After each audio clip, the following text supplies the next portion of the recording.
Technical difficulties. That was an hour. Was it? I mean, an hour since I got here. I mean, there was a lot more.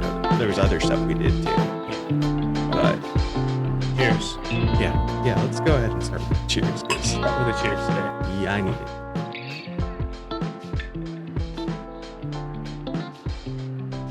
Woo. Not bad. Yeah, that's good. That's good. All right.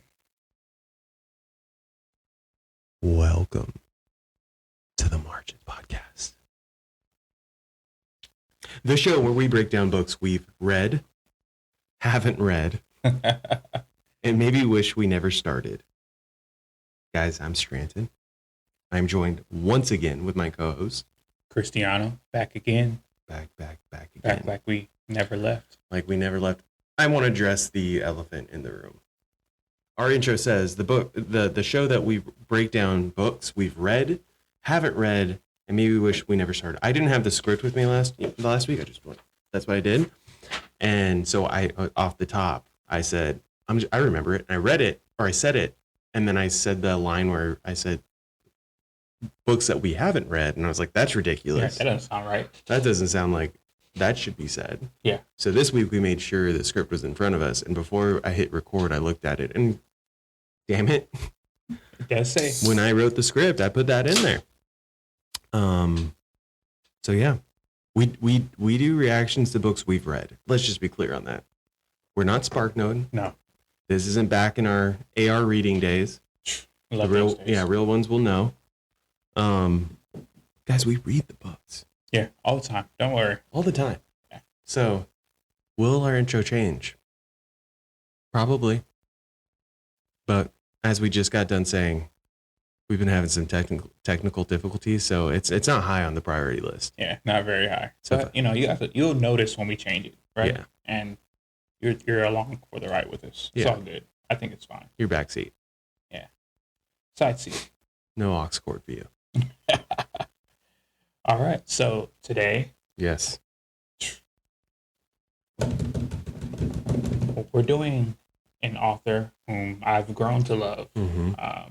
Joe Abercrombie. His new book, The Devils. Today, guys, we're going to get into Devils. Basically, we're going to get into the brutal, blood-soaked world that he has built. If you guys are not familiar with Joe Abercrombie, all of his writing tends to be a little bit more on the darker side. Mm-hmm. It's pretty gritty. Mm-hmm. And this book is no different, like, although it does have like like overview, like a hero's tale kind of feel to it, right? 'Cause Yeah. you have a hero gets together their merry band, they go on an adventure.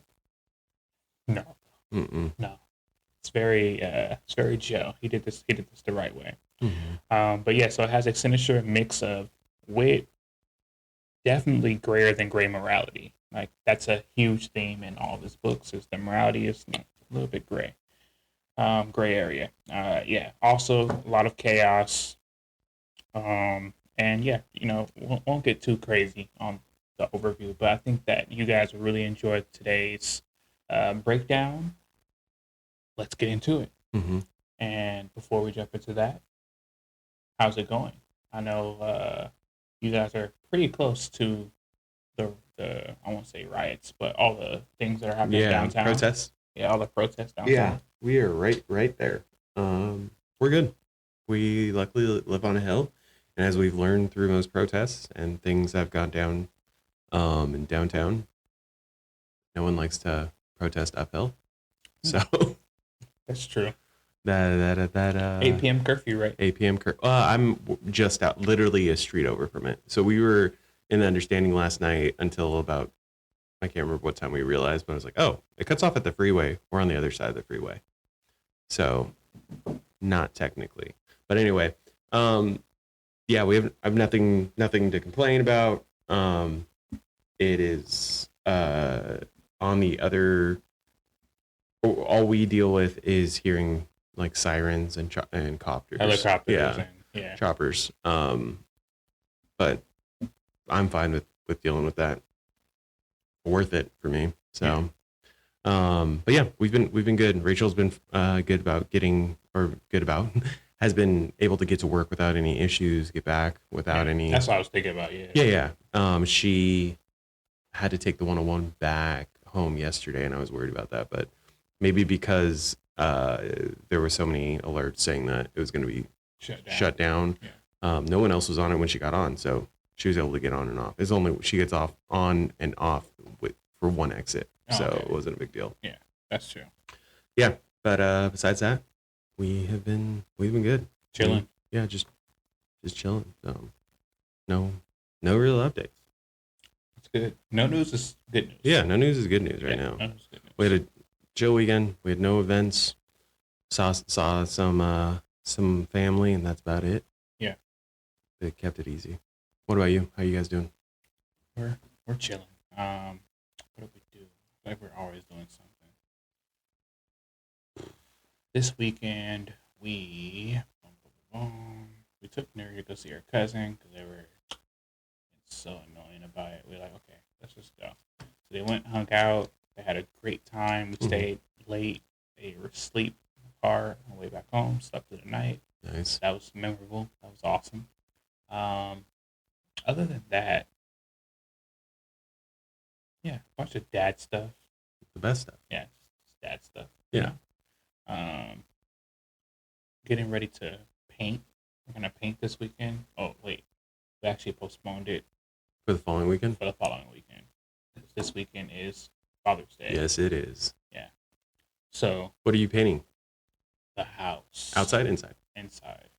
You gonna have people come over and help? We want to. You know what you do? What? You tell everyone it's a wine and painting night. Just have people come through. And they come through. That's you have some good. drinks. No kids. You don't get perfect paint all the time with it, but I've had some friends do that. Yeah. It gets the job done. And it gets the right? job done. You're all hanging out, playing music. Yeah. We'll try that. Yeah. We'll try that. I mean, I'm busy that night, but Yeah. See, like, don't call me. but yeah, you said it was what day was it? Does it matter? You want whatever day it is. Yeah, what day it is? I'm busy. The doctor said I can't paint. No. So we're gonna try to drop off the kids on that Friday, and then kid free while you do it. Oh yeah, Yeah. definitely make it a thing. Definitely make it a thing. because if the kids are there, we're not getting through shit. No. Yeah, not getting through anything. Mm-mm. So that's about it. Nothing crazy. Nothing crazy. Except for Keeping it light. you're keeping it light right now because you're in a deficit too. Oh, I'm in a calorie deficit. Yeah. This fucking sucks. Yeah. But Shell of a man. I'll do it for a month or two, Mm-hmm. and then I'm gonna go back. 'Cause I really pairing that with like just getting back active, because I had some months where I just wasn't that active, So now I'm like, okay, once I get my activity back up, which I'm back in the gym, so that's cool. Yeah. But I have to start going back to practice and stuff. My coach actually just messaged me like 2 days ago. He's like, "So are you planning on coming back?" I was like, "Yeah." Dirty. Don't Dirty. worry. That's one way to get you back. Yeah. I'm So have you coming given back. up yet? Yeah. I got those Bowflex dumbbells I've been wanting for years. Yeah. We just click the thing. And Yep. It's awesome. I've been talking about it for years. Yeah. Got them. We got them last week. Recall. This week. No way. I had them set up. I've been looking, like I told you, I've been looking for a bench. Had not pulled the trigger on getting the bench yet. Yeah. But it was just about to. And then I get the email saying, hey, yeah, they've been dislodging in the middle of lifts. So you can imagine doing like shoulder press. Yeah. And it's just. And like, heaven forbid, it hits me, but worse, max. Heavy. Yeah. So that was just like Wow. That's. deal breaker there. So I was like, oh man, they just don't want it. Yeah. They just don't want it. Gotta. Hopefully they reimburse you. Yeah, I'm gonna get I'm gonna get them replaced. Yeah. Because it was just a specific batch. I was just Gotcha. lucky. I'm just a lucky guy. Just lucky guy. I'm just a lucky guy. The So, luckiest. Anyway. But yeah, that's cool. That's good. All right. Well, today on Between the Wines, as you guys know, we pair a wine with the book we are reading. Today's wine is a Commedia, and this is an Italian wine, I want to say. And I'll give you guys a look. Has a little devil on there, which is obviously reminiscent of the devils. Dante says, "Look at the heat of the sun that makes wine." Mm. Is that all Dante said? Yeah, that's all Dante said. It's all Dante said. That's Okay. all, I was ready to. to. I was basking in it. And it says, "Commedia is the best tradition of Tuscany. Recalls our origins, divine comedy. The countryside, Commedia. The sunshine. Yeah. The devil is surprised and delighted in front of soft, Make sure there's elegant, persistent. There's wine." no L in there. Yeah, what did I say? That just sound you got dangerously close to saying we're drinking something else. Oh no, no, we're not. Comedia. Comedia. Yeah. No. Don't worry, guys. Whatever you guys hear, Yeah. That's what we're drinking. Get your mind out of the gutter. Your mind out of the gutter, right, Bruce? Yeah. I mean, Brutus. Brutus. God. Brutus. I'm cutting you off. Right. Cut off already. All right, Brutus. Let's get it started. What are you reading right now, by the way? Get through that real quick. If I'm being honest. Yeah. I just finished The Devils. Only hours ago. On 1.5? Yeah. Around there.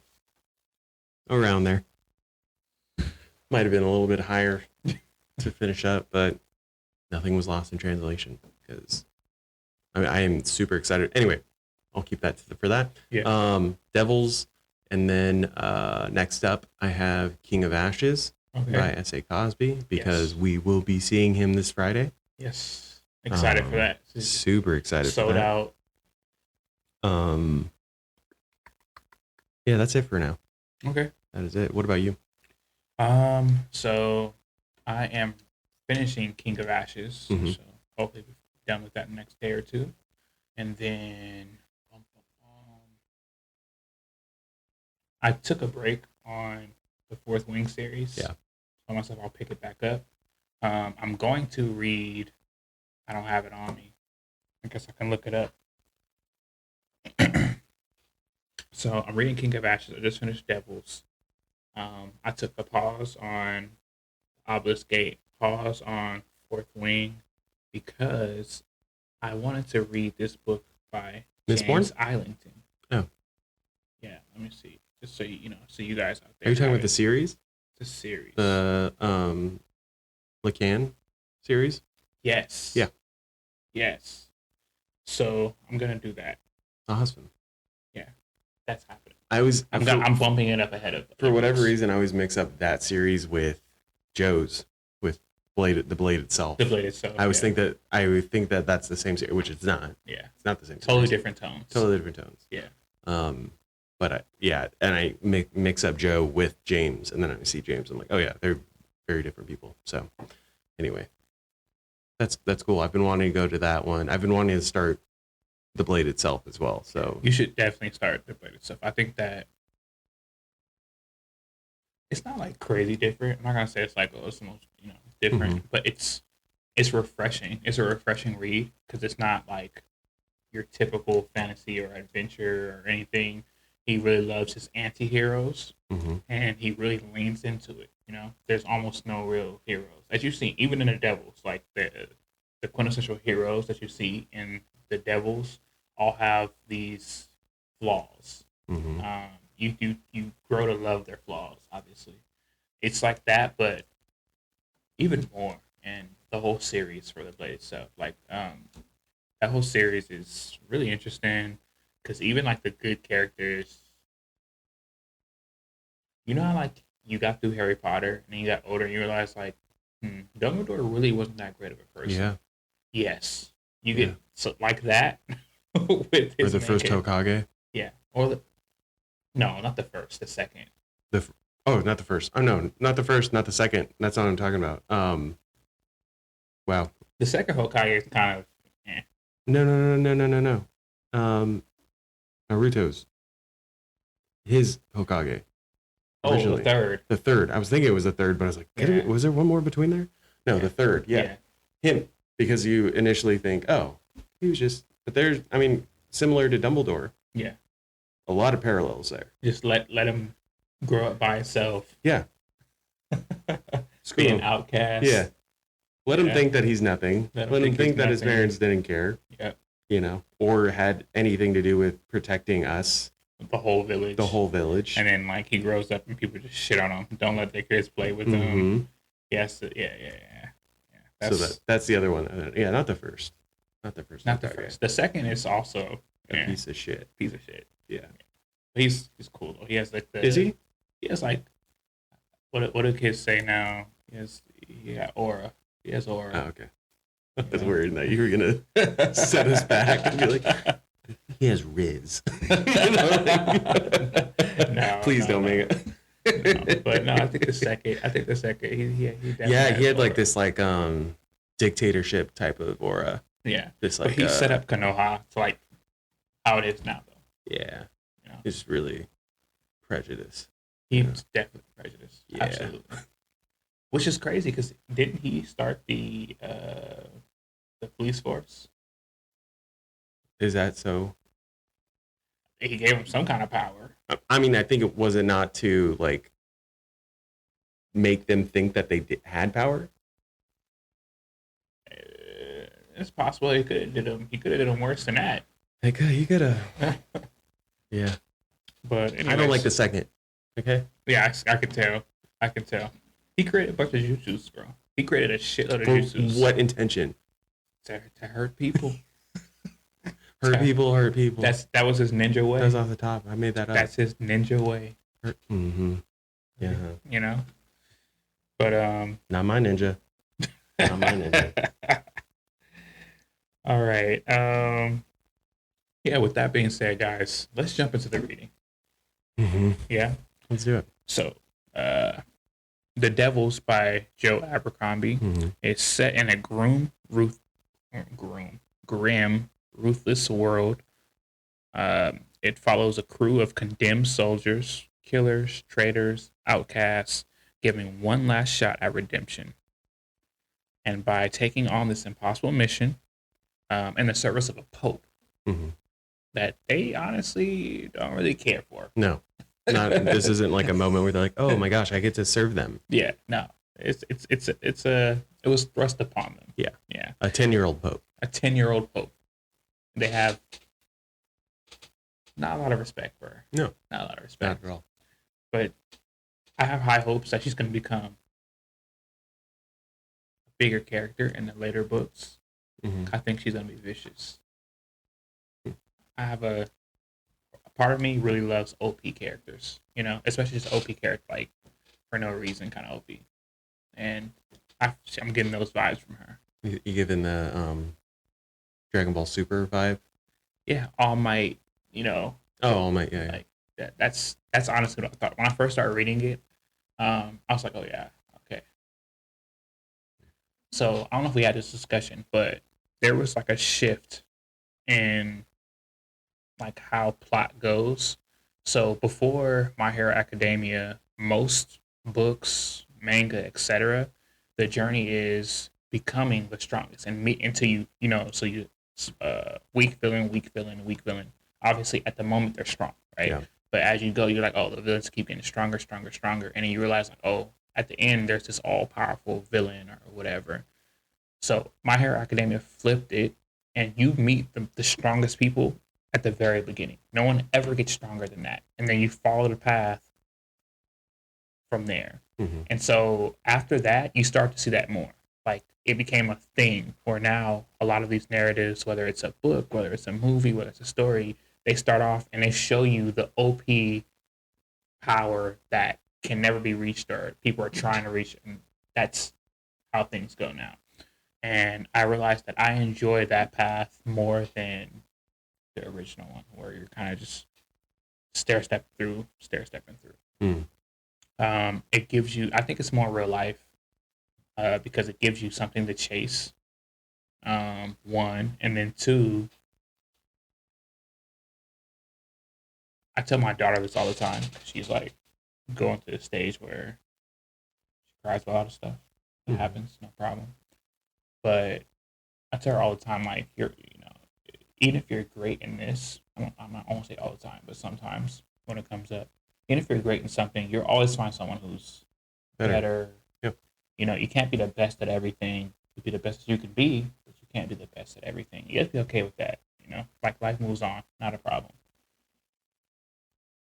That's a I don't want to say huge, but it's a very important part of growing up and maturing. It's realizing that there's people who are smarter, stronger, better, but that does not mean that you won't be able to reach your goals. Mm-hmm. You know, there's a lot of people who there's certain situations that maybe I was thrust in that they were better for that situation, but I got it, and that's just kind of how life shakes out. You know, so um, Best thing you can do is be prepared for them, as prepared as you can be for those moments. as prepared. Yeah, absolutely. And if it doesn't work out, it doesn't work out. Yeah, absolutely, Mm-hmm. absolutely.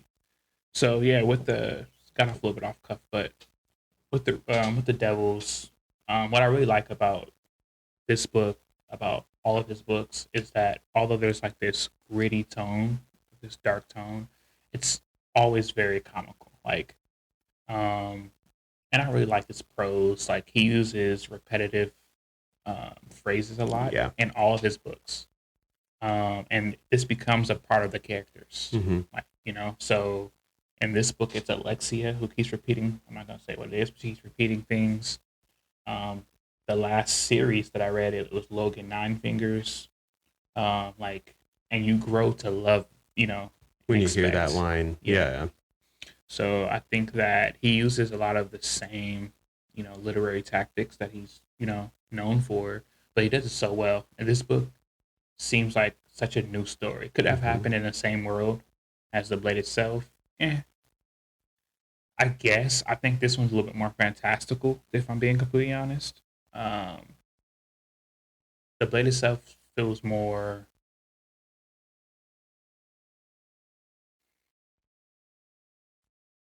I won't say like Game of Thrones, but like kind of like Game of Thrones, where there's not a lot of crazy magic going on in the Mm-hmm. first season or two, but that's kind of what it, you know, that's really what the Blade itself feels like. Pretty cutthroat. Characters are great. Development's great. The Devils, I want to say that he really leaned into the like fantasy aspect of things. He had to obviously because one of the main characters is, as he likes to be called, a magician. Yeah.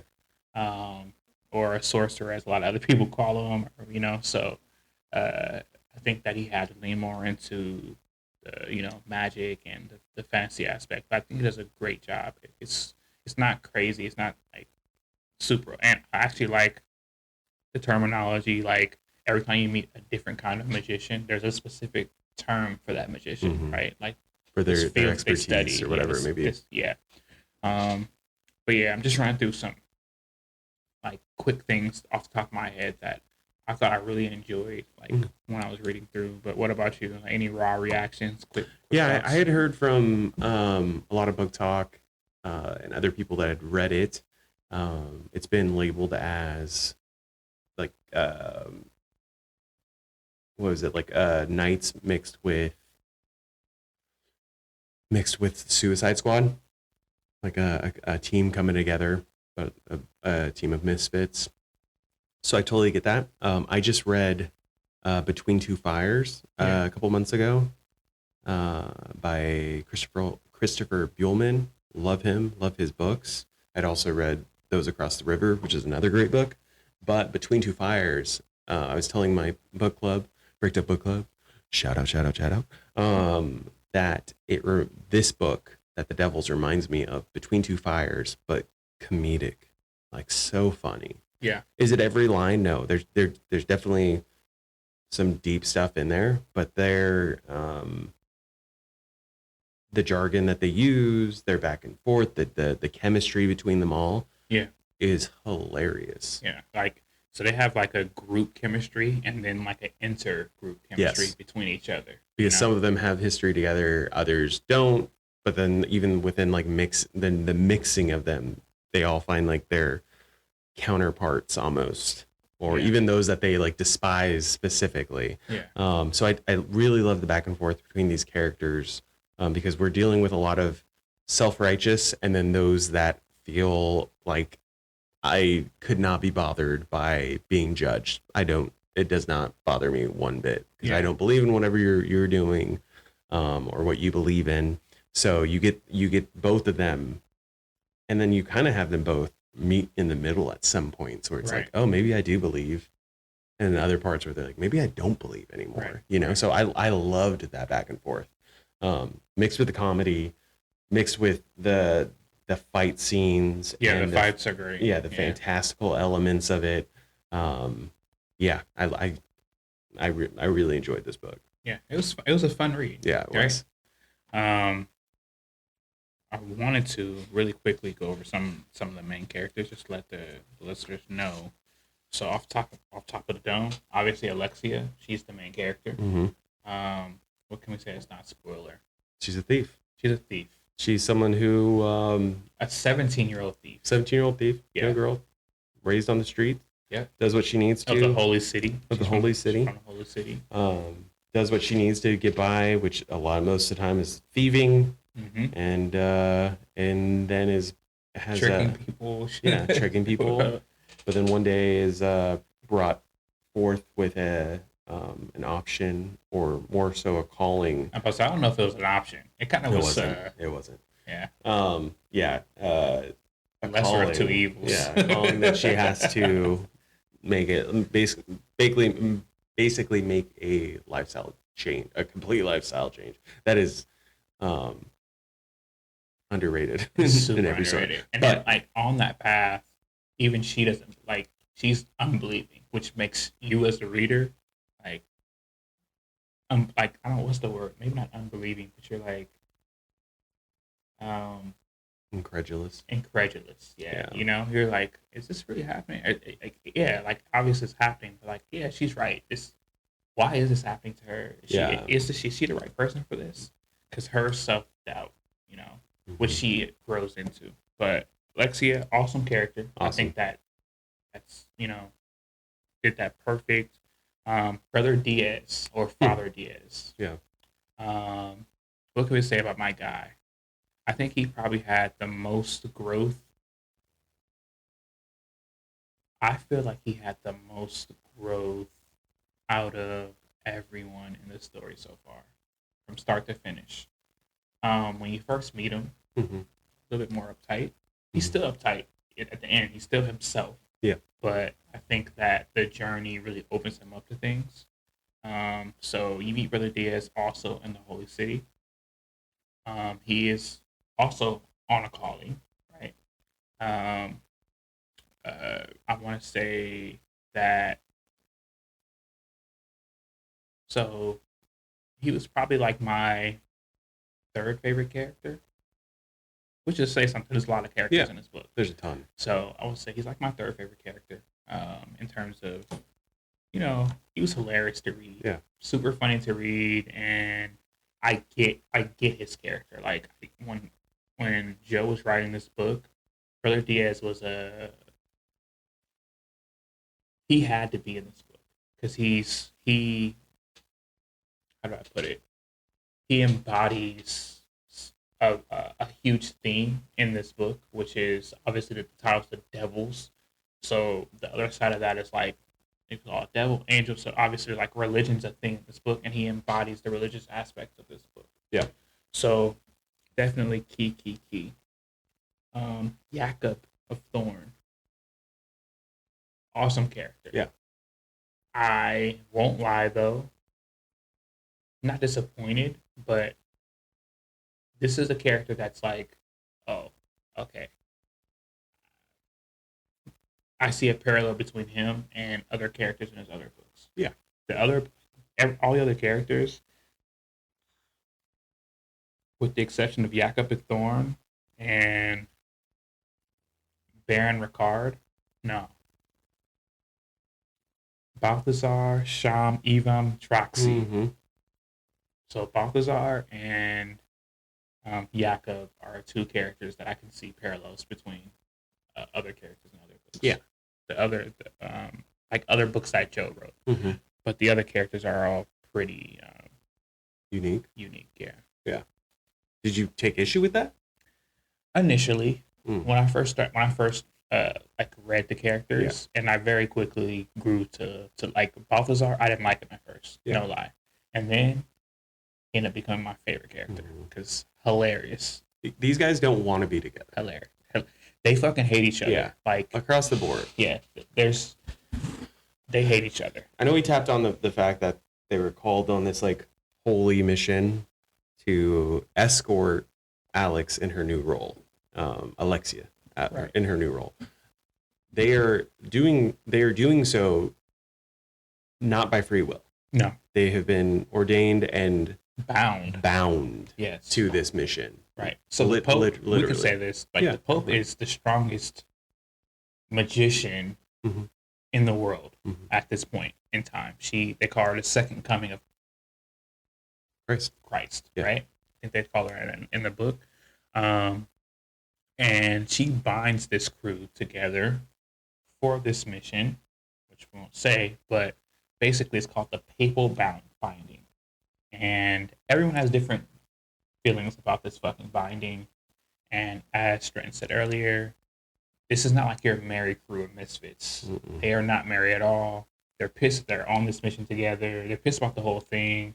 They fucking don't like it. Like, in between them, there's some kind of camaraderie. Like, Baptiste and Jakob have camaraderie, right? Because they have some rapport.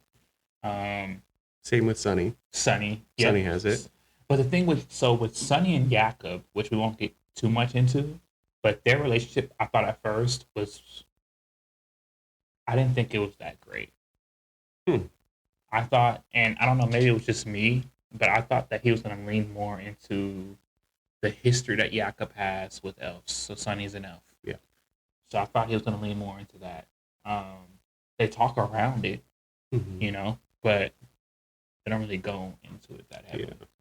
Well, the other part of this is that this isn't the first time that the Pope has put together a team, and it's not the first time that some of these team members have been on a team that the Pope has put together. So, Jakob has been on the team along with Baptiste and Sonny, and I believe Baron was also part of the team. Vega, and Vega. Yeah. The only new people are Brother Diaz, Alexia, and Balthazar, Sham, Ivam, Droxy. Yeah. So the sorcerer. Yeah, the sorcerer. The magician is Balthazar. Yeah. I was waiting for you to say. Yeah. Magician. The magician. Magician. Which you guys will get when you read this. You'll get it. But Duke Michael. Duke Michael, who is Alexia's uncle, is also a pivotal character in this book. Karna Zizka, starts with Zizk, but they pronounce it like Zizka, right? I got vibes from her from the beginning. I was like, oh, she's fucking dangerous. Like, just instantly. Although she's, like, under the Pope in terms of power, you can tell very early on that, like, she just gives off that, energy. But so those are like the main characters. She's like the Amanda Waller. Yeah. I'll blow you up at any second. You misstep. Exactly. I'm trying to think, is there anyone else that we missed? I don't think so. Those are like the main characters. And so basically, you follow. So the core group of people that are traveling, like everyone we just named: Alexia, Brother Diaz, Jakob, Baptiste, Balthazar, Sonny, Vega, who's a werewolf, Baron Ricard, who's a vampire. And fucking guy. I like this character though. Me too. I think that he was super. He's another character that can be opened up more in later books. You know, like you learn more about him, but you learn about him through the paths that other characters take, not so much him, but great characters, great development in the characters. Each one has their own level of comedic relief, serious things that are happening that they push the story forward. So super cool. All right. Before we start that, also I think it would be a disservice if we didn't mention that James Cameron there's a news outlet that said that James Cameron has the rights to make this into a movie. Yes. Which I would say, for my raw reaction right off the bat, this, I think, since Razorblade Tears has been the next book where, as I'm reading, I'm like, oh, this is a movie. Oh, this is a movie. Which I easily, like, I think my whole life I put a lot of things into movie mode. Yeah. Maybe it's just because, you know, being an actor, I think By that way. By trade. But also, I've always thought of, like, oh, if this were a scene or if this was a story, yeah, who would be the villain? Who's doing the right thing? Who's doing the wrong thing? It's just always been something I think about. But it doesn't mean that, like, cinematically I think of each situation. It's not like I think of a soundtrack or a score playing in the back of a scene or anything. This, though, is so much like Razorblade Tears in the sense that I would be dumbfounded if it wasn't made into a movie. So when I saw that James Cameron had, I was like, oh, yeah, that makes sense. It makes sense. Only thing is, guy, you take years to put out a movie. Oh, yeah. Oh, yeah. Absolutely. Are you talking about my career? How dare you? First off, how dare you? No, James Cameron, absolutely. Yes. I'm hoping that it's a one and done standalone film. Please. Because otherwise we'll be waiting for 10 years before this film comes out. That's a bummer. Yeah. That's like the second thing I thought about. The first thing I was like, oh, that's awesome. Awesome. Big director. Second thing I was like, oh, shit, I might not see this till I'm 40, 45. Hey, maybe the last book of Name of the Wind will come out by then, Patrick. We'll be 60. Will we? Will we be here? Will he be here? Right. Maybe some post-mortem. Patrick, we love and adore you, and we appreciate the books that you've written so far. Yeah. But it doesn't have to be perfect. Just let it go. Just put it out. Just let it go. Yeah, just put it out. Don't worry. Just put it out. Because then I don't have to have this resentment towards Cristiano for showing me these books, you know? I told you, though. I told you it was a long gap. You did. Yeah. Anyway, I just want to make sure that was mentioned for those that are big movie fans and stuff. Yeah. This is easy to imagine. He's so descriptive throughout the book. Where to be fair, it's just though, like, oh. And this is, Joe, if we ever had you on, I would actually ask you this. But for me personally, I think that you have books. I think Joe has written books that are more cinematic. Like The Blade itself, when you read it, yeah, which I will. It's,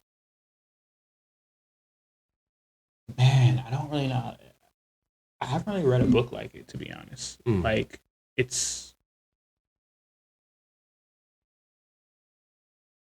so you have, like, you remember when you first watched Batman Forever?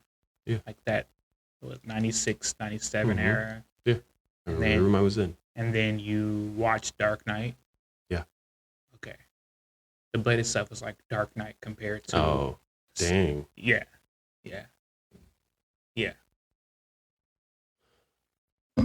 I think that's the masterpiece. Don't get me wrong, this book is a masterpiece. I'm not saying this book is not a masterpiece at all. It's a masterpiece.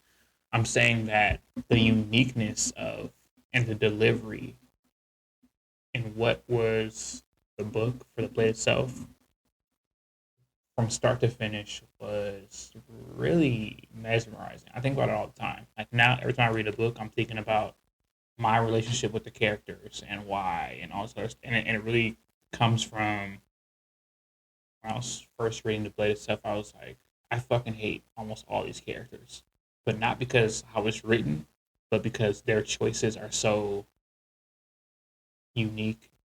You know, like you can see yourself in a lot of characters. No, you're third party in this one. The Blade itself, you're third party. You're third party. We're gonna have to do an episode on it because obviously I was already invested. I want to know that more about that. But yeah, no, it tracks. Like if you like this book, you would definitely like The Blade itself. That's a great example. Do you know what's on the inside of my wedding ring? What? Money? Gold? I wish. Oh, I wish. Oh, that's awesome. Yeah, I don't think I'm going to be able to get the camera on it, but my wife, Rachel, got the Batman symbol engraved on the inside of my ring. because Batman's has been my superhero since I was a kid. We actually, for our wedding, we used hashtag Batman marries Beyonce. So, That's because cool. Beyonce's been her Batman. That's you know what to her do, Batman. I guess. But yeah, she got that engraved. I have a bunch of Batman stuff everywhere. So you pulling that off the top of the dome, Yeah. perfect. That's why I cut deep like a blade Itself. Look at you. Let's get to these questions. Let's get to these questions. Are they easy? Yeah. Are they soft? Soft. Mm. Soft. 5 soft questions. Oh, soft questions. I like it. All right. So once again, guys, every episode, starting a couple episodes ago, Mhm. we added in something called 5 hard questions, where we create 5 questions that one of us has, we type up, and the other, it's just, encountering. Even for myself, I only looked over these like once, so I'm still coming in kind of fresh. But the idea is to get fresh reactions from Stratton or myself and from you guys as well. We'd love to hear your comments and your answers to these questions as well. They will never spoil what happens in the book, but they will pull from main themes of the book. And this is where we get into like more deeper discussions on how or what I guess is linear to our lives and your lives. Yeah. So with that being said, I have to start off with Dun, dun, dun, dun. expediency, a virtue. So in this book, expediency is the 13th virtue. Mm-hmm. Should I define expediency for our Yeah, listeners? absolutely. All right. So quick, non-Google, top of the dome, don't know shit definition. Expediency is the ability to do what you think or what you deem is the correct thing at that time, even at the expense of morality. Okay, so that's what it means to be expedient. Making the correct choice for yourself at that very moment, at the cost of whatever it takes. Okay. So I want this to be the first question because I think that every character has their own relationship with expediency in a different way as you read through. I don't think that is something that overtly you would think about until after your second read through. But when I read through it the first time, obviously it keeps popping up, popping up, popping up. And I was like, how do I feel about that? Like personally. And so, yeah, I made the first question to open up this. So for you, Stratton, how do you feel about, I guess you can say, do you think that expediency is a virtue?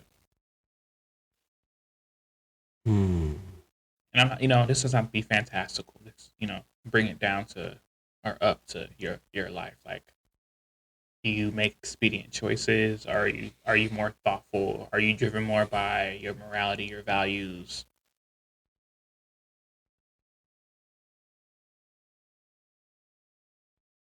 I think gut feeling is, I think, because of how I've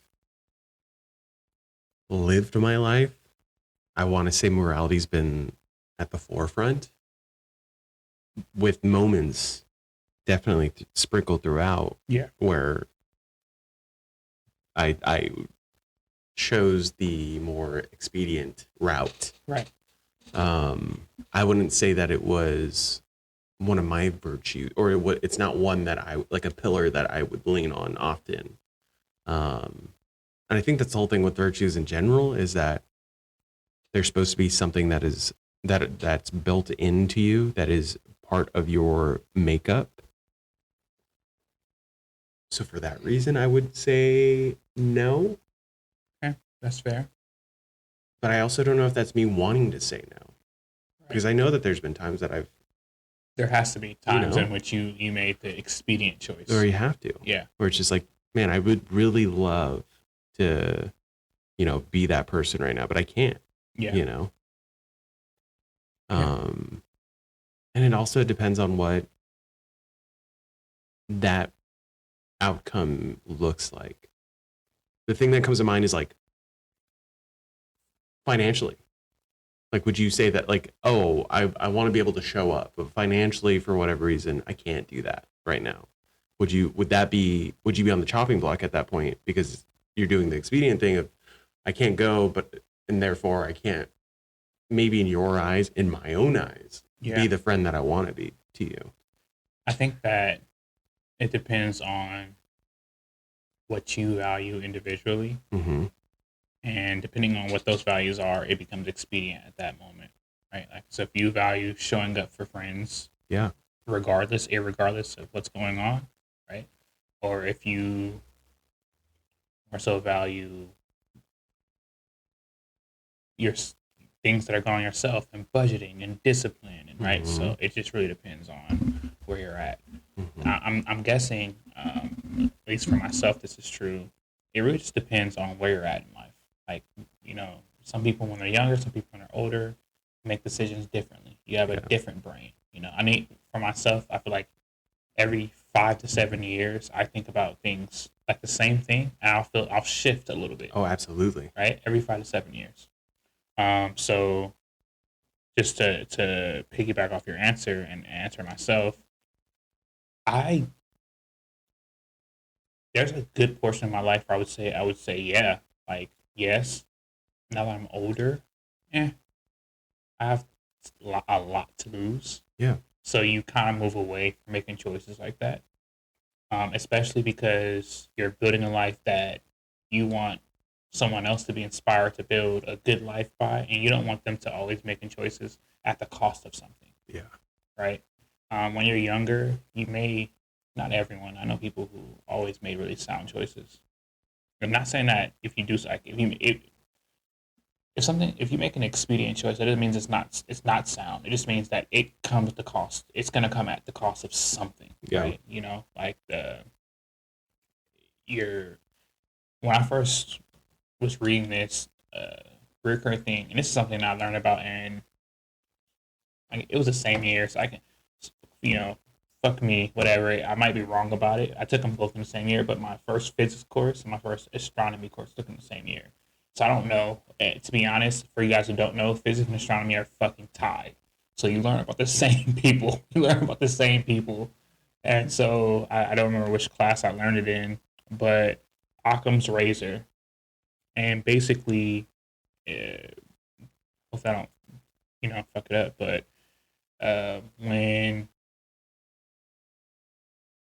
when faced with two choices or more, it doesn't have to be two, but when faced with the choice, choose what's easiest. Choose the easiest route. That's Occam's razor. And ever since then, I won't say ever since, because now that I have kids, I'm different, right? Every 5 to 7 years. So I would say like a good 7 to 8 years after that, I literally did that.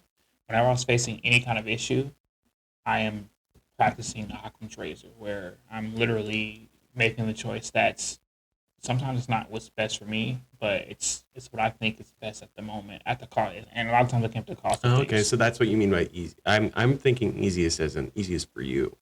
But you're saying easiest executed, so we can now move on to the next. Exactly. Gotcha. That makes a lot. Okay. Yeah, and that's why I was saying it just depends on where you're at that moment, right? So, and I think that's what that plus other things, but it's what really gives these characters life, is their interaction with expediency. And so when they're faced with these choices of like,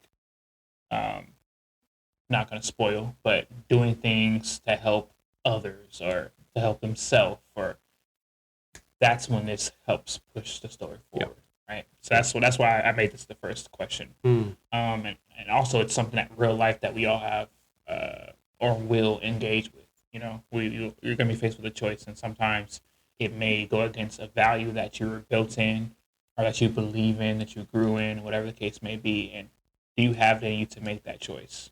Yeah. I remember coming to that thought in my 20s. It's funny. So you asked me that question. Now I'm more pensive about it, because I think I have a lot more reservation when it comes to making decisions, because I think about not only me, but Rachel and Max and our life, like our livelihood and whatever. Yeah. Yeah. Whereas in my 20s, I was an asshole. A lot of us are. Yeah. You know, we think we're bigger than the world, and we just have like we're very main character mode in a lot of things. And I think that's not a bad thing though. Yeah, to a certain degree. To grow into who you will be, Mm-hmm. you need a certain level of fuck it, certain level of armor, a certain level of ignorance, Mm-hmm. because you there's things you would have never have done had you had the thoughts that you have now, Absolutely. right? Absolutely. And so you actually wouldn't be who you are now. Mm-hmm. Yeah, I don't to say I don't regret, because that'd be a lie. There are things in my 20s. I guess that I actually, not just so I don't go micro on this. That this is a perfect example of it. Yeah. I remember in my 20s, later in my 20s, I remember coming to the conclusion, or not conclusion, but being like, dang, I feel like every other year I look back and I feel like I was dumb those years. Like I look back and I reflect, I'm like, oh, why did I make that decision? And then I think I either found out was talking to myself or was talking to a friend and came to the conclusion of like, oh, I hope that's the case every couple of years. Yeah. You want to grow. Because that's growth. Yeah. So that's why when you were saying that, I'm like, oh yeah, like 7 years. I hope that's always the case with me, because then I'm growing. If not, then you're just like, oh, I'm good as I am. You know, I'm going to make the same decision I made when I was 25 as I was when I was 15. Wow. You know, let's not do that. So Coney 2012 right there. I kind of mentioned this last episode, but I'm middle of the road on this, Mm-hmm. because I really do think that's what colors the world. I think that's really what gives things color on an individual scale and on like a community scale. Because if we were all learning from our mistakes, if we're all not making mistakes, if we're all too thoughtful, if we're all too apprehensive, if we're all, that's not us.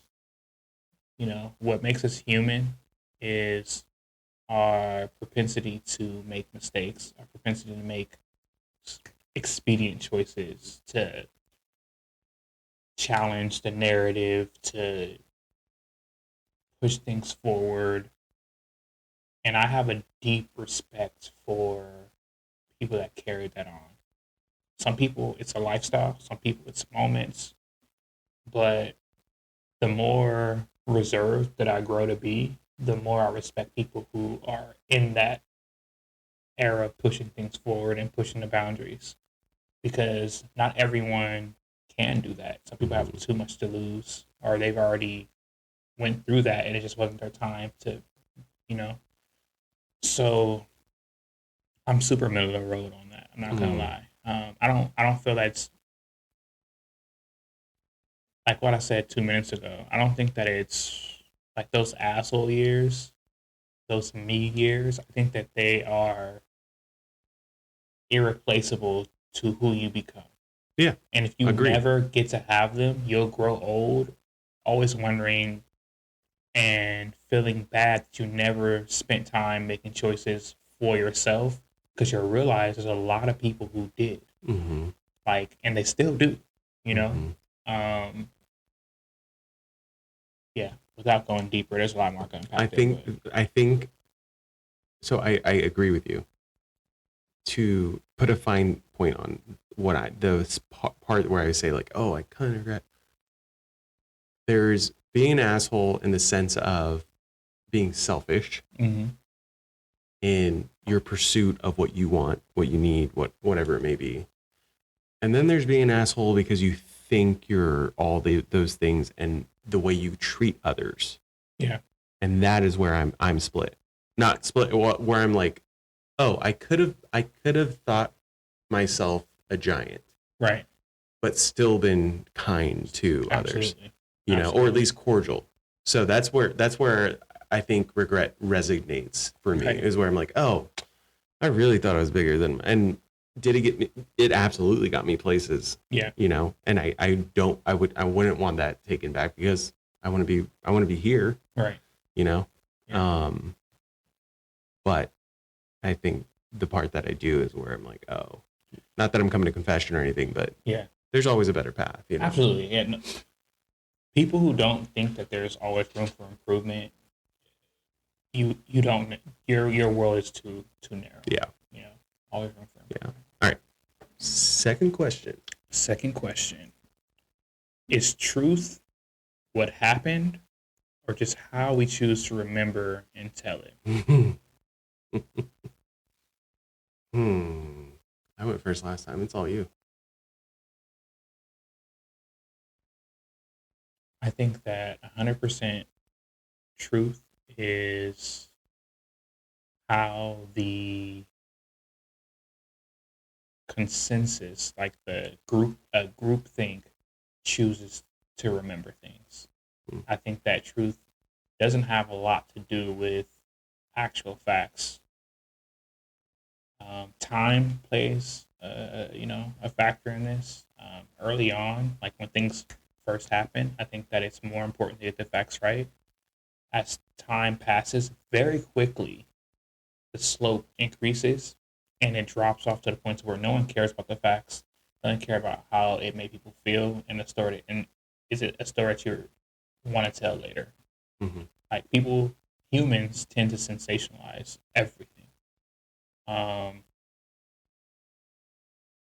so that's my short, sweet answer. I do think that it's more about how we choose to remember and retell it, and you know, like there's a saying, to the winner goes the spoils. Yeah. Yeah. Yeah. I think just to put a pin on it, um, that last part is exactly how I feel, where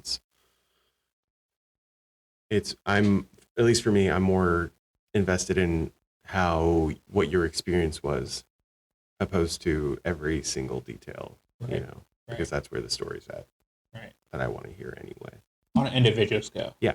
Because, so I have we don't have to get deep into it because we have other questions. But, Really? yeah.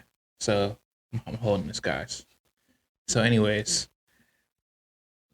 for number 2. Oh My God. For number 2. For number 2, so I took a class called it's not called this, but basically we call it the history of history. Cause that's what we learned about in this course. It was a advanced course in college. Cause I was this close to going into like development. Like, I really wanted to work in like the UN and work with developing countries and all this other stuff. So I almost pivoted and did that. But then I learned like, fuck, it's tough. It's tough. It's tough for Americans because we don't really prep our people to get into like high politics like that. But anyways, that's a different story. We'll get into that another time. So back to this my personal relationship with this question. We debated every single day.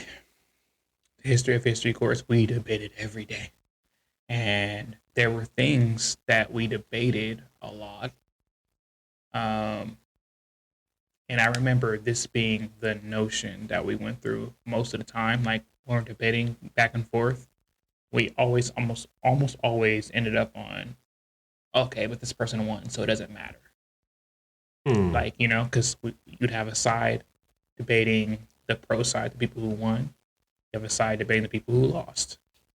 And you go through this, right? You go through the conquistadors and the Native Americans. You go through the Roman Empire and the whole fall. We walk through the fall of Rome. We talk about how religion played into it, etc. There's a lot that happened in the fall of Rome. We'll talk about it off camera one day. Super interesting. Anyways, long story short, that's why I can say 100%. I do think that it's more about how we choose to remember and retell it. After I've looked at the history of all these countries, all of these people, all these groups of people, people tend to care less about facts after a little bit of time has passed. Not even a lot, a little bit of time. Yeah. Yeah. So let's skip to number 3. Why do we root for broken people? Like, those imperfect, less than perfect, people. I think my gut goes to we see ourselves in them, at least a part of us, or hope. I think some of us hope for their redemption, their success, Yeah. As maybe a chance for us to have it. That could be a part of it.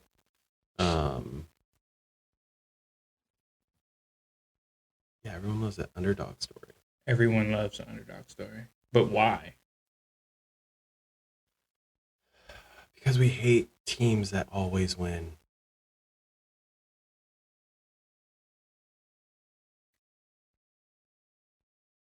But why? I'm not one of I'm not one of those. So I am one of those. Mm-hmm. I'm always going to ask why. Because there's always a deeper, you know? And without being long, I honestly think it's almost evolutionary. Mm-hmm. We lived for a long time in hunter-gatherer, a long time in tribal, a long time in towns, a long time now in cities. At each level of those, you know, lifestyles, you have a set of problems and solutions that you will deal with. But there's maybe 6 or 7 that are pervasive. Mm. Pursuit of happiness, food, shelter, safety, you get me, et cetera, et Mm-hmm. cetera. I think that we root for broken people in an underdog story because somewhere instinctually we always view ourselves as the weaker person, the weaker side, because individually we are that. Like now, it's easy to feel safe and to feel nothing or whatever, like to feel whatever. Because when you walk outside, everything that you own, everything that you do is based on something else, someone else. You know, you're rich because someone else is poor. That's Mm-hmm. how the dollar works. That's how money works. That's how things work. Um, that's why we get things cheaper, and in the places that actually develop them, they're having, although their happiness level is higher, they live at a lower level. Um, yeah, we root for broken people simply because it's inherent to our lifestyle, Hmm. and we are that. We see ourselves in that. You wanna get that mic fixed? No, it's gonna make so much noise. I'm gonna hold it. Okay. All right, so That's why we can't have nice things. that's exactly why we can't have nice things. But you know, it's actually nice. I feel great holding this. Not gonna lie, I feel like I'm on stage. So no problem. Okay, number 4. If the line between good and evil shifts depending on who's drawing it, does it even exist at all?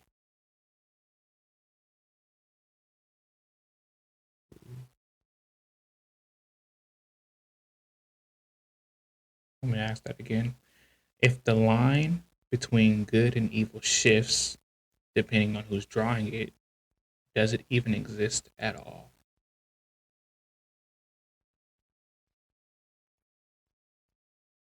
Honest answer.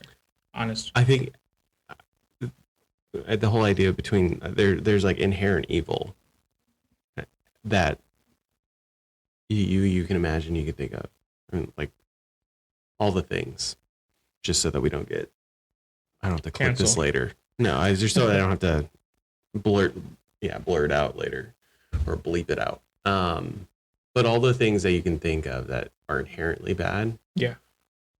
obviously, or you would think, obviously, but there are nuances to them. Where does the means justify the ends? Right. Um, Because murder is bad. that's the word I was saying not to say. There Look, goes editing. look. I'll bleep it. It's fine. Hey, we pushed the button not for kids on YouTube. Yeah. So, But on TikTok, Instagram. oh, okay. Yeah. Bleep is bad. Okay. But what if you are protecting your family? Well, what if one Self-defense. What if one saves thousands? Exactly. That's exactly what I mean. There are like the reason, like So does it exist at all? Is there actually a line between good and evil, or is it like a subjective thing that we've all agreed to push onto each other? Mm-hmm. You can say it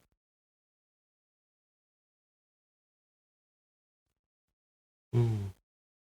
because our listeners, they're going to comment and answer this question. Yeah, I'd love to know what you all think. It's not so much that I'm not wanting to respond as much as there's such a bigger like Okay, bite so to it that you can go like there's that, but there's also aspects of like even nowadays where something in our culture or yeah, you'll say American culture yeah, is not okay or very much okay in British someone else culture goes, yeah, or yeah. another one, you know?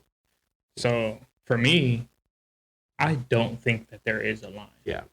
I think that, and once again, time plays a factor in this. Mm-hmm. Also, environmental determinism. So, what you were born into, what you grew out of.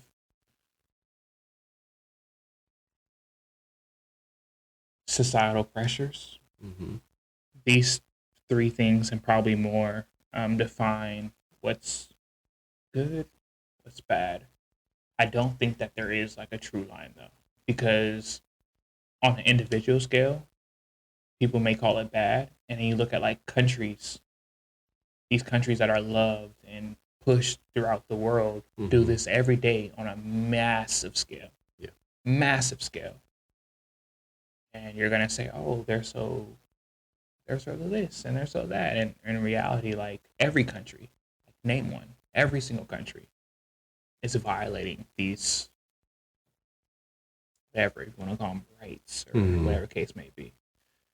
So I think we pick and choose. Mm-hmm. Yeah, I'd I think we completely pick and agree with that. choose. Yeah. Yeah. A bunch of cherry pickers. Bunch of cherry pickers. Yeah. All right. So there's two questions for the fifth question. I want you to choose which one for the fifth that you Okay. want to do. Let's do this. So, guys, I wrote these questions this time. I didn't want to use ChatGPT or anything. Mm-hmm. I kind of wanted to go for something that was unanswerable because I think that in discussion, it's okay to talk about things that aren't always a absolute yes or an absolute no. Yeah. You know, we live our lives in a gray area most times, and we just don't give it a lot of thought. And this is a theme that is very heavy in Joe Abercrombie's writing, not just in this book, The Devils, in all the books that I've read. It's a very common theme. It's the gray area that humans tend to live in, but we don't give a tip of our hat to until we're faced with someone else pointing fingers at us.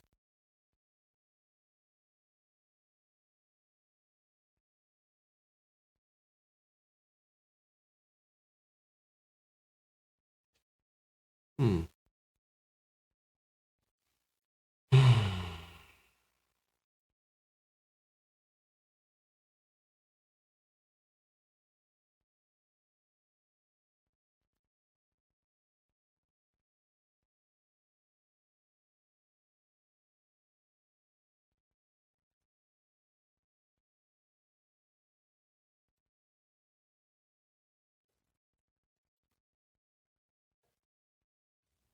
We'll go with the second one. So, if your choices are shaped by the world you were thrown into, your upbringing, trauma, power, can you call any of it free will? Or is it just survival wearing a mask?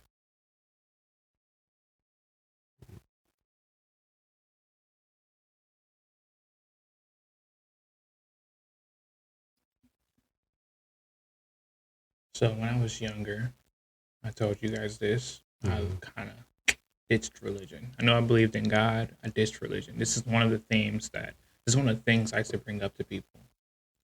Um, in that couple years where I wasn't really following a religion, I on a religious level, on a biological level, I still don't know if I believe in free will. Um, because we're all slaves to something.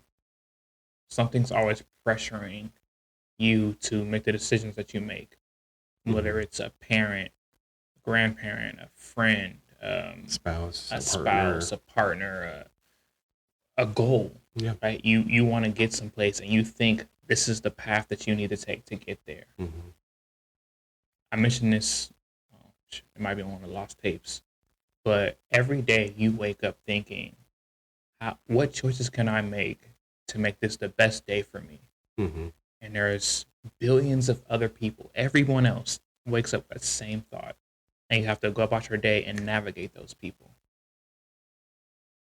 And we're all trying to be happy. We're all trying to make and have other people that I don't know and people that I do know make those choices that are going to keep me happy.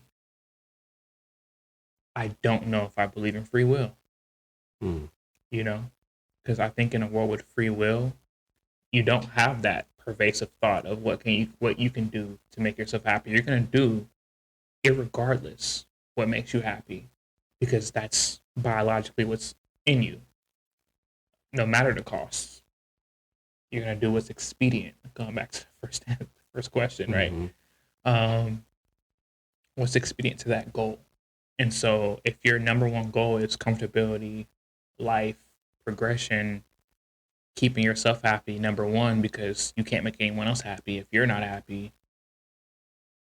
I think that we all we would all by far make choices that are more individualistic and selfish.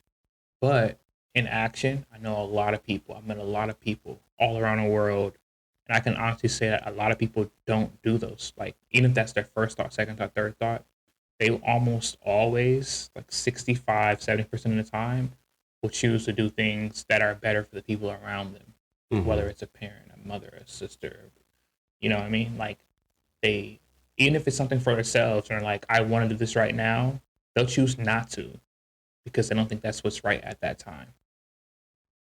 So I think that free will is, like most things, or a lot of things, I should say, it's something that we've all agreed upon. That's will is correct. Like, will is real. The will to do something, the motivation to get up and go. But free will is like some imaginary concept that we've devised. It's almost fantastical, because I don't think there's a world without a level of pressure from outside forces on your choices. Mm-hmm.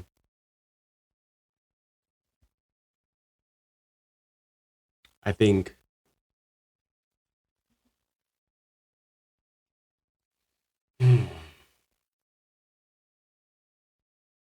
I think free will. It's it's funny because I think with a lot going on in the world, not to go super deep or anything. Yeah. I think free agency, free will, the ability to do a lot of things. We obviously, again, not to get deep in this, but I think we have the opportunity to do a lot of things that others don't get to. Um, there's certain freedoms. Um, Can you give an example? I mean, we could go into the message. There's just like whole countries that are still set back in our eyes, set back. I'm about to say, is that's what I was Exactly. getting at. That's what I was getting Exactly. at. Like, who's to say Mm-hmm. Where that line is, where that line is, and Yeah. that we're living the correct way? Yeah. And I was they're gonna say not better. Yeah, exactly. better or lesser than it, right? So that's why I was saying that the concept of free will is really it's really dependent on that, because although you do wake up and your decisions are now based on, could be on you know, a goal, your spouse, your child, your job, whatever it may be, or a circumstance, a financial circumstance you're in, Right. and because of that, you're kind of a slave to having to do X, Y, and Z to be able to do things. So, I mean, if it was my life and it was like my choice, then I would be at the beach with my kiddo and my wife every day, or whatever it may be. You might picture that as free will, whereas I also see free will as I'm able to make decisions with my partner about my kid or about our lives. And I'm not so much a slave of like to the degree where I've felt in the past where I have to do X, Y, and Z because of, not to dip back into it again, but religion or organizations that you might be in, where it's like, oh, that's gonna dictate, because I feel like I've been part of that before. So do I feel freer? Yes. Do I feel completely free? No, not at all, because there's still You're still within the confines of something. yes, Yeah. absolutely. So and who's to say that the ability to, I think that the concept of free will has less to do with making choices and more to do with the understanding that you can make a different choice in that moment. Right? I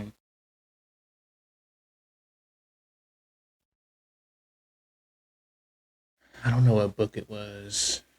Actually, I don't know. I don't know if it was even a book. It might even be real life. Sorry, guys. But I think it was something written on. There was what was the really big school shooting back in the day?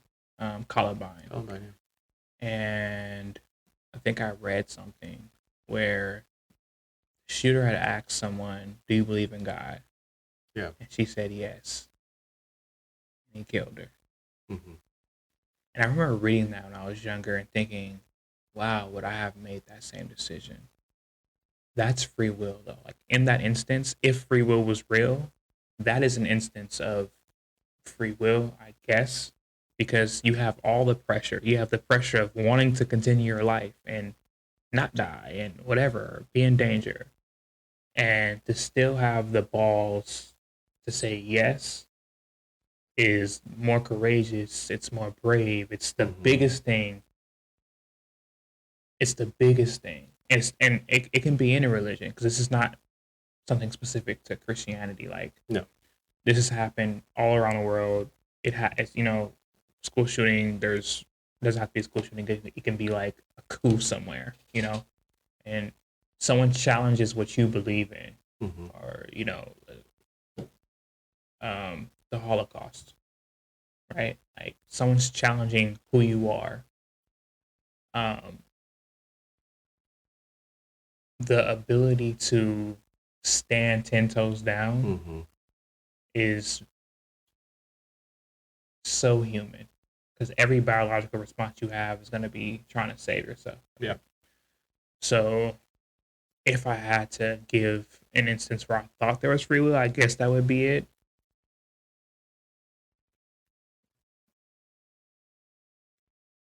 But even still, like, being forced to have to choose is not free, right? Like, even if you're choosing something that you want to believe in, you're still being forced to choose. Like, there's a system. The system that we're in already dictates that nothing is free to me. I'm not saying that has to be true, but to me, you're born into a system that is inherently not free. The bill comes. I get that. Yeah, sorry that ended up deeper than what we kept saying. We're not going to go deep, and then we went deeper. Yeah, sorry, guys. Deeper. Thanks for still listening, Mom. Well, with that being said, we appreciate you guys checking in on this new episode of the Margins podcast. Yeah. This is an overview, slight breakdown of the Devils. Once again, if you guys have any comments, engagements, we want more. Yeah. Please feel free to leave those. I actually have a couple that I wanted to reference today. So one is from Reed Alexander 7295. This is on YouTube, and basically he commented on a sidebar we made on a previous episode about manga being better than anime, or anime being better than manga, whatever, vice versa. You guys know what side I stand on. And so his comment was, Kaguya-sama Love is War. The manga is great, but without the narrator and the dub, it is not the same. I had to know what happened, so I read the manga, but the narrator in the anime for the English dub is too hilarious not to enjoy it more than the manga. Hmm. And I did comment it back and let him know, like, okay, I'm going to check it out. And I appreciate what you're saying because I get where he was going. And I absolutely understand that some anime or manga, what really the driving force can be like the voice acting or the animation, like the music, right? Like there's other things that may put one over the other. Yeah, so thank you for that comment, Reed Alexander. Yeah. 7295. We also have another one from Not Your Book Boyfriend. Yeah, it's our boy. Our boy. Yeah, he commented, said, I've seen a ton of anime, and I've only read the manga of a few. I think I've only read like 10 series of manga. And the ones that I've enjoyed, or the one I enjoy the show more than the books, are Naruto. Mainly because the fights are really well animated. Same with Demon Slayer. I actually think the anime is better there. That and Attack on Titan. Both the show and the manga go so hard. I lean a little more to the show mainly because the music in both are so good in both the show in both shows. So I believe he commented this. What's this face? So I did agree with him. You did. That's what I was going to say. You got into the comments into your own personal one. Yeah. So I did end up commenting and saying, like, I didn't think about that. Like, Yeah. And you are absolutely correct. It's specifically an anime that he named. Attack on Titan is not Attack on Titan without the score. Mm-hmm. The score is crazy. Yeah. It's a character. Yeah. You know what I mean? It's a character in that anime. And I do agree that it really colored it in more. Mm-hmm. Naruto, the fight choreography. That was that was literally the only answer you came up with last episode. Yep. And without the animation of Demon Slayer, mind you, I read all of Demon Slayer years ago. Yeah, but did you know that actually when they're doing the breathing techniques that it's not actually happening? They're only imagining it. I hated that. The creator came out like, why? Yeah. Why did that need to be said? It just ruined it. Yeah, for a lot of people. But yeah. So here's the thing, because I understand where you're coming from. Not your book boyfriend. I get you. I agree with you, especially on those three anime.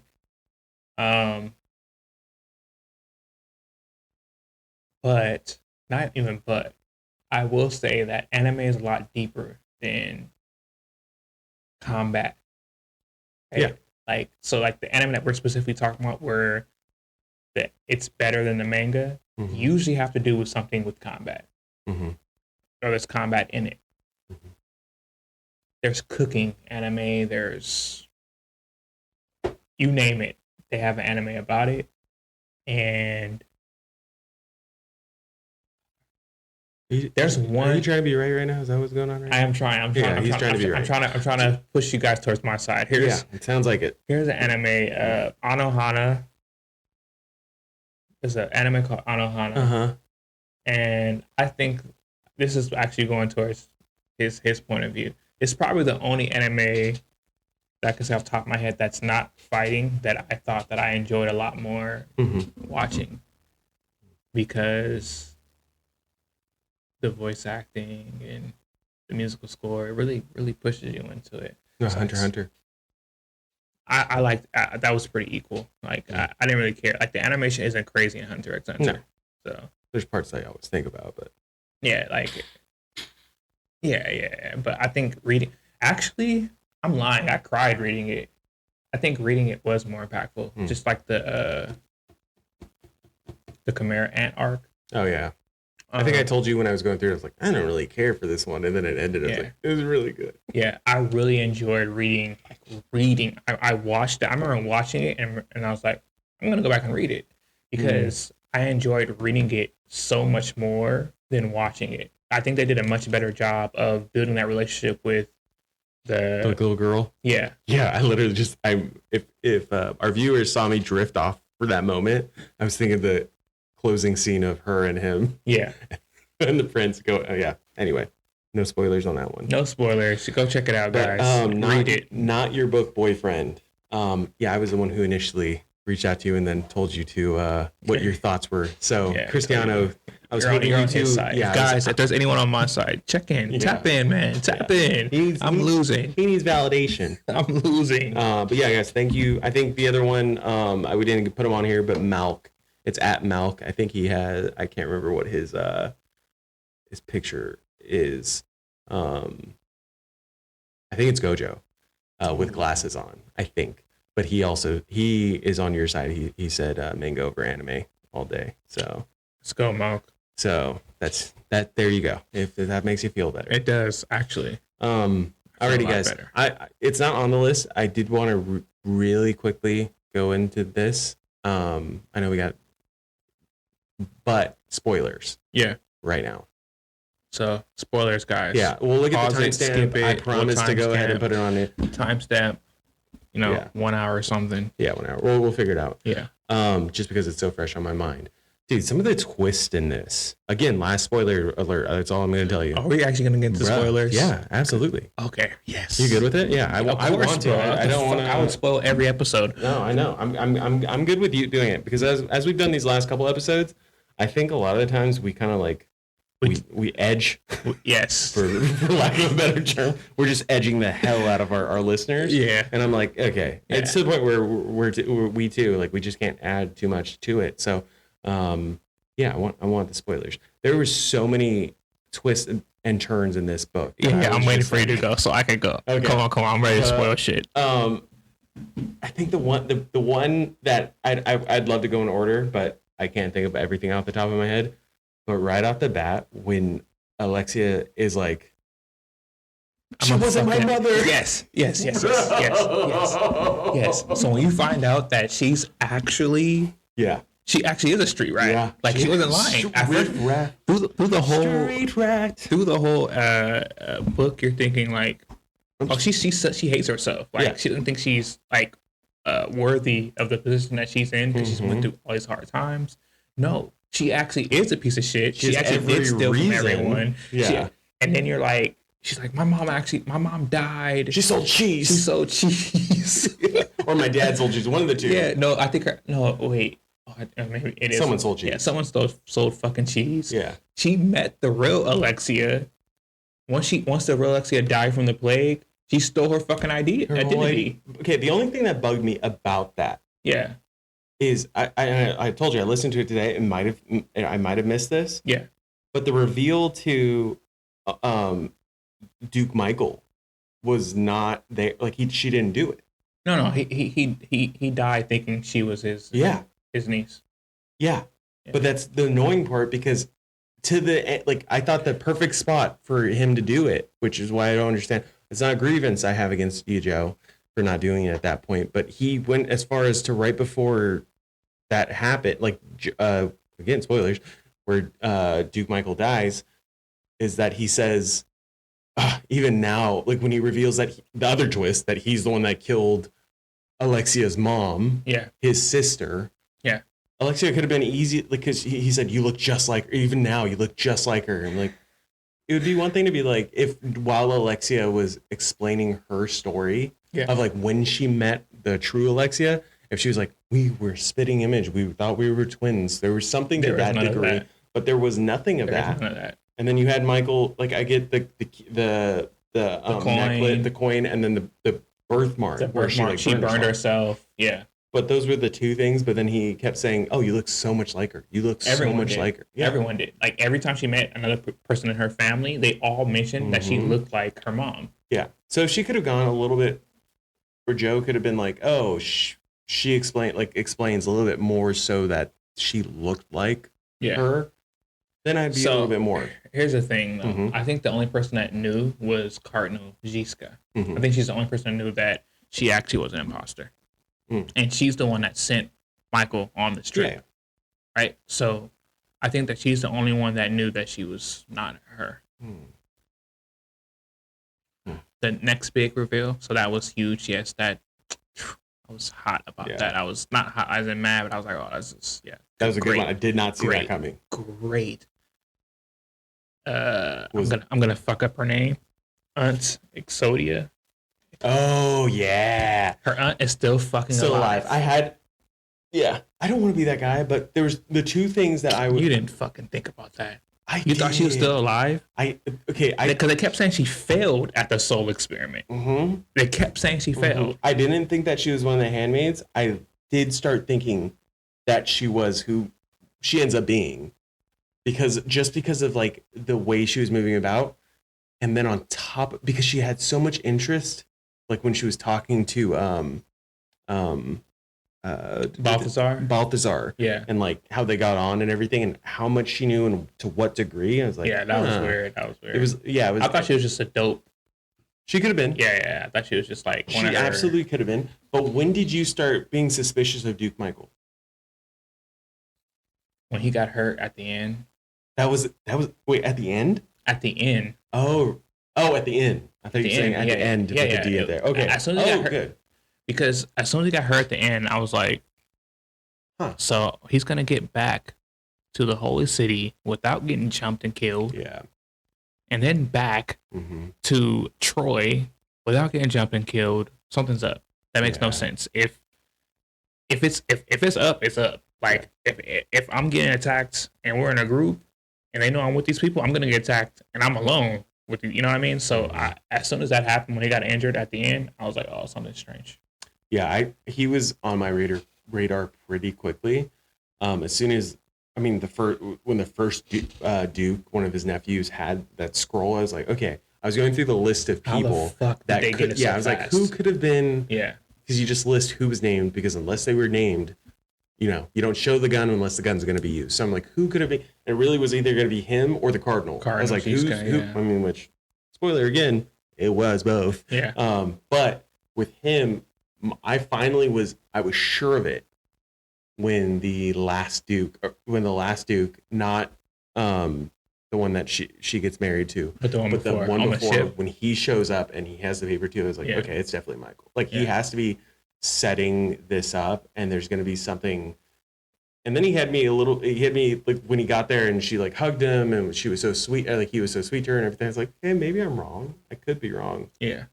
But then when she stumbled in and was looking for not looking for it, but was trying to looking for him, but and trying to like warn him. Yeah. I was like, she's either gonna stumble in there and see that, he's working with those girls or whatever. But I knew from the get that Michael and what's her name? We don't have her listed. So there was Sedona. I'll look it up. She's like the head handmaiden. Yeah. Anyway, Sidonia. I knew that there was some, and then when they announced their betrothal, I was like, okay. That's when I kind of was like, I think that's her. I was still dumbfounded. I did not know that was her aunt, or her fake aunt. It's not really her real aunt. Mm-hmm. I didn't think it was her. And then obviously when she shot lightning. Oh yeah. Even Balthazar. I had the same. Me and him had the same waking up party when she shot the fucking lightning. Yeah. Like, oh fuck. Because you're not gonna teach if you're the only person in history that's done this. You're not teaching this, especially if you're like a self-centered fucking sorceress. You're not teaching this to people. And none of her underlings had even near the amount of power that she had. Mm-mm. It was like Sidonia. No, I was so bummed too, and not super bummed, but like when her betrothed was drinking the wine, I was like, oh, but even him, like up to that point, I was like, okay, there has to be something wrong with him. There has to be something wrong. Yeah, I thought he was after her. Mm-hmm. Because when the second bottle came in, I was like, and she called it out, making the joke. She's like, oh, I wouldn't have had but then I said it. I thought he made like he made a grim face or something, and then it doesn't happen, and then he says that line. I was like, oh, and it's about to go down. He's like, with dark hair, you look just like her. Yeah. I'm like, oh. No.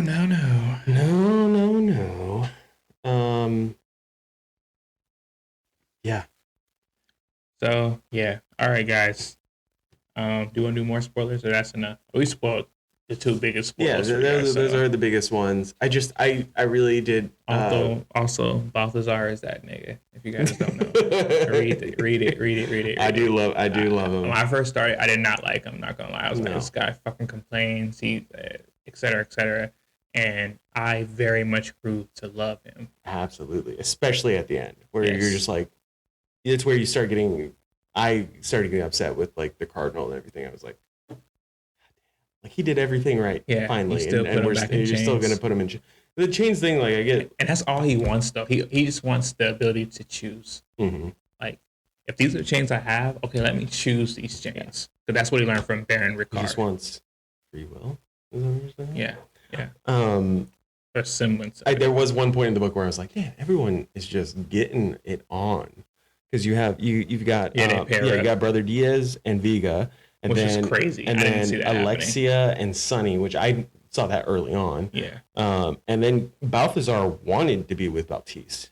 That hurt a little bit. That it didn't happen? Yeah. Oh yeah. Joe went straight for the fucking heart on that one. Those two deserved, like, they had so much interaction, they had so much friction, they had so much growth. The fact that her last line to him before, like, when not the last, but the one on the boat was just like, oh yeah, you're not gonna come. Like, you're not gonna come. And it wasn't judgment. Yeah. It was just like an understanding of like, oh, that's how you are. And honestly, maybe even into some degree, like, I accept you as that. And then that's he fine. fucking shows up. He shows up. And he just wanted, the only reason why he even beat or drew was to prove it to her that he can do it, and he's gonna show up. Yeah. And that shit hurt. I'm not gonna lie. Like, imagine the reason for you doing, like, the whole reason. You just climbed the highest mountain you could fucking climb. Mm-hmm. And that reason died. Yeah. Joe didn't want anyone to be together. And I get it, Joe, because your bestie loves, no spoilers there because I won't say anything, but your best friend's Pierce Brown. And Pierce doesn't give a damn about our feelings. Yeah. We'll leave it at that. But yeah, that's how I'm not going to lie, though. This was tough. You're going to go through this again multiple times with Joe. I think he's worse than Pierce Brown in terms of, like, do you want to read Dark Age again? You want to run that? You want to run that? That's true. You want to run those books? I am rereading. Okay. I am going through. Okay, talk to me in a couple days and remind me, because I could have sworn we had this conversation. You've almost quit those books. Yeah. Okay. Yeah, Pierce Brown, you're on some shit. You're on some shit, bro. We've said it before. He does not. Oh yeah, I enjoyed both of these. But the whole reason I came to know this book, and it was on my TBR from before it was released, was because Pierce had posted on his Instagram a shout out to Joe. Yeah. Because he was an early reader of the manuscript and everything. And he said, you guys are going to be so excited about this. And rightfully so, we were. Yeah, absolutely. Yeah. So bravo. This is great. It was a great read. Super fun read. I really enjoyed it. I think it kind of like lightened up my load of things that I've been reading. In terms of, like, it was super fun. I was really excited to, like, learn more about the characters and stuff like that. Yeah. So. Oh. Yeah. Oh. All right. So with that being said, once again, also want to see you guys. We're going to catch you guys next week where we will be reviewing Dungeon Crawler Carl. So looking forward to that. Matt Dinniman. New achievement. Yeah. Dinniman. Am I saying his last name right? Dinniman. Okay, cool. All right. We're coming for you, Matt Dinniman. Looking forward to reviewing that book. This is one of the first books that we both read. And, like, I remember. Why did we both read it? Who showed you this book? It was you or Bryce. It was me. I showed Bryce. Are you sure? I feel like Bryce. You want to call Bryce right now? I feel like Bryce might have told me to read this book. Okay. All right, guys. So I got both of you onto it. Thank you very much. Yeah. Okay. We'll give you the credit. As you should. Yeah. We'll give you the credit. As you should. Yeah. So, looking forward to breaking that down. And we hope you guys enjoyed this breakdown of The Devils by Joe Abercrombie. Please go check out his other books. I would highly recommend starting with The Blade itself. Not as fun in terms of, like, it's fantastical adventure, but it's so interesting in terms of the read. Like, the characters have so much depth.